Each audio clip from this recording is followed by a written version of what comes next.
दलन्ति धीकुल्या सरणीषु पतन्ति विजयताम् दिशन्ति संसारभ्रमणपरितापोपशमनम् वसन्ति मच्चेतो ह्रदभुवि शिवानन्दलहरी गलन्ति शम्भो त्वच्चरितसरितः किल्बिषरजो दलन्ति धीकुल्या सरणीषु पतन्ति विजयताम् दिशन्ति संसारभ्रमणपरितापोपशमनम् वसन्ति मच्चेतो ह्रदभुवि శివానందలహరి. అందరి దగ్గర బుక్స్ ఉన్నాయి కదండి? ఉన్నాయి మేడం. ఓకే, లేని వాళ్ళైతే నేను పెట్టాను, మరి చూసుకోండి. ఒక్క నిమిషం అండి, జాయిన్ అవుతున్నారు. నేను మళ్ళీ 2 minutes ఆగి చదువుతా.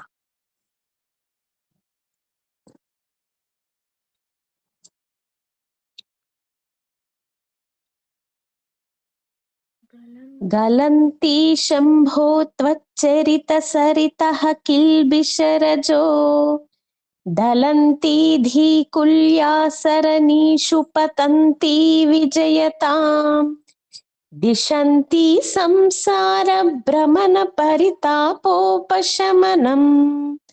వసంతి మచ్చేతో హ్రదభువి శివానందలహరి.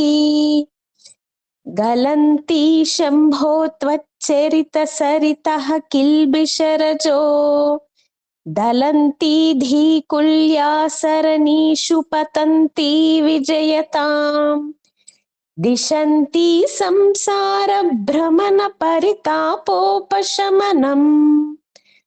వసంతి మచ్చేతో హ్రదభువి శివానందలహరి. ఓకేనా అండి? ఏమన్నా డౌట్ ఉందా శ్లోకంలో? Okay madam. గలంతి శంభో త్వచ్చరిత సరితః కిల్బిషరజో దలంతి ధీకుల్యా సరణీషు పతంతి విజయతాం దిశంతి సంసార భ్రమణ పరితాపోపశమనం వసంతి మచ్చేతో హ్రదభువి శివానందలహరి. ఓకేనా? భావం చెప్తున్నాను.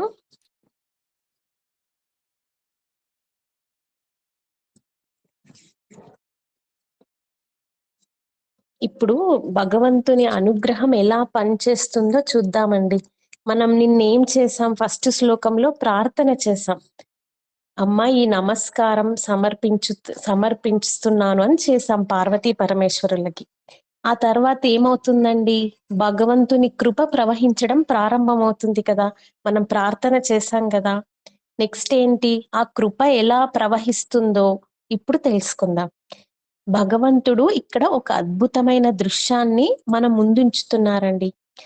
మనం ఆ దృశ్యాన్ని మనసులో ఊహించుకుంటే ఈ శ్లోకంలోని భావం చాలా సులభంగా అర్థమవుతుంది అన్నమాట. ఇప్పుడు శివుని చరిత్ర, మహిమ, కీర్తి అన్నీ కలిసి ఒక మహానదిలా ఉన్నాయని భావించుకోవాలండి. ఆ నది నిరంతరం ప్రవహిస్తూ ఉంటుంది. అయితే నది నీరు కేవలం ప్రవహించడం వల్ల మాత్రమే ప్రయోజనం ఉండదు. ఆ నీటిని కాలువల అంటే కెనాల్స్ ద్వారా సరైన దిశలో మళ్లించాలి. అప్పుడు ఆ నీరు పొలాలకు చేరి అందరికీ ఉపయోగపడుతుంది. ఇక్కడ ధీకుల్య అనే పదం వస్తుంది కదా. ధీ అంటే మన బుద్ధి అన్నమాట. కుల్య అంటే కాలువలు లేదా మార్గాలు. భగవంతుని కృప అనే నది మన బుద్ధి అనే కాలువల ద్వారా ప్రవహించాలి. అయితే ఆ కాలువల్లో మట్టి, చెత్త వంటివి ఉండకూడదు. అవి శుభ్రంగా ఉంటేనే నీరు సరిగ్గా ప్రవహిస్తుంది. తర్వాత ఆ నీరు చెరువులు లేదా రిజర్వాయర్లలో నిల్వ చేయబడుతుంది. ఎంత పెద్ద రిజర్వాయర్ ఉంటే అంత ఎక్కువ నీటిని నిల్వ చేసుకోవచ్చు. అలాగే శివుని చరిత్ర మహిమ అపారమైనవి. వాటిని గ్రహించడానికి మన హృదయం మనస్సు కూడా విశాలంగా పవిత్రంగా ఉండాలి. ఈ అందమైన ఉపమానం ద్వారా భగవంతుడు తన అనుగ్రహం ఎలా మనలో ప్రవేశించి పనిచేస్తుందో తెలియజేస్తున్నారండి. ఇప్పుడు ఈ భావాన్ని మనసులో ఉంచుకొని శ్లోకంలోకి ప్రవేశించి లోతైన అర్థాన్ని చెప్తానండి.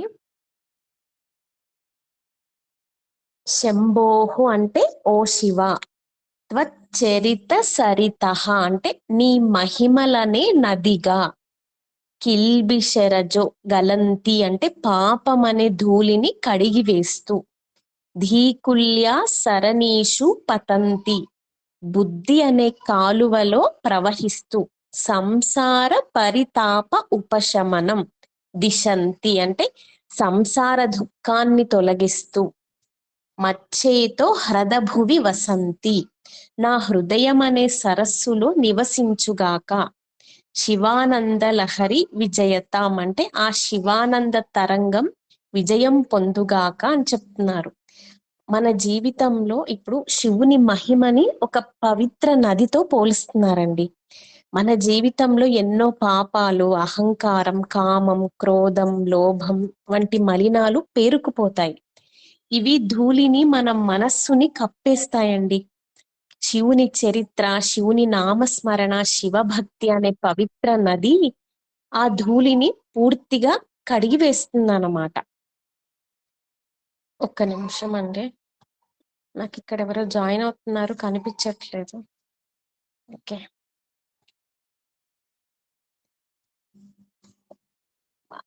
శివుని చరిత్ర, శివుని నామస్మరణ, శివభక్తి అనే పవిత్ర నది ఆ ధూళిని పూర్తిగా కడిగి వేస్తుంది. ధీకుల్య సరణీషు పతంతి అంటే ఇది చాలా అందమైన ఉపమానం అండి. పొలానికి నీరు చేరాలంటే పెద్ద నది నుంచి చిన్న కాలువలు ఉంటాయి. అలాగే శివకృప అనే మహానది మన బుద్ధి అనే కాలువల ద్వారా మన హృదయంలోకి ప్రవేశిస్తుంది అన్నమాట. అంటే బుద్ధి శుద్ధిగా ఉంటే దైవానుగ్రహం సులభంగా మన జీవితంలో ప్రవహిస్తుందన్నమాట. సంసార పరితాప ఉపశమనం. సంసారం అంటే కేవలం కుటుంబ జీవితమే కాదండి. జనన మరణ చక్రం, కోరికలు, భయాలు, నిరాశలు, బాధలు అన్ని సంసారమే. శివుని స్మరణ ఉన్న చోట సంసార బాధకి స్థానం ఉండదు అని శివానందలహరి చెప్తుందండి. బాధలు బయట ఉండొచ్చు కానీ మనసులో ప్రశాంతత ఉంటుంది. మచ్చేతో హ్రదభువి వసంతి అంటే హృదయాన్ని సరస్సుతో పోల్చారనమాట. సరస్సు మురికిగా ఉంటే చంద్రుడి ప్రతిబింబం కనిపించదండి. అలాగే మన హృదయం కామ క్రోధ మోహాలతో నిండిపోయి ఉంటే పరమశివుడు ప్రతిబింబించడండి మన హృదయంలో. మనస్సు ప్రశాంతంగా నిర్మలంగా మారినప్పుడే శివానందం అక్కడ శాశ్వతంగా నివసిస్తుందన్నమాట.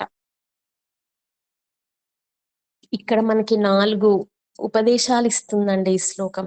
ఏమని చెప్తుంది? శివుని కథలు, నామస్మరణ పాపాలని కరిగిస్తాయి. మీకు ఇష్టమైన ఏ నామస్మరణ అయినా సరే పాపాలని కడిగి వేస్తుంది అన్నమాట.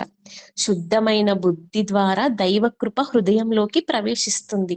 శివభక్తి సంసార దుఃఖాన్ని తగ్గించి అంతరంగ శాంతిని ఇస్తుందన్నమాట. నిర్మలమైన హృదయంలోనే శివానందం శాశ్వతంగా నివసిస్తుంది అని చెప్తున్నారనమాట. ఇదే అండి ఈ శ్లోకం భావము. అర్థమైంది?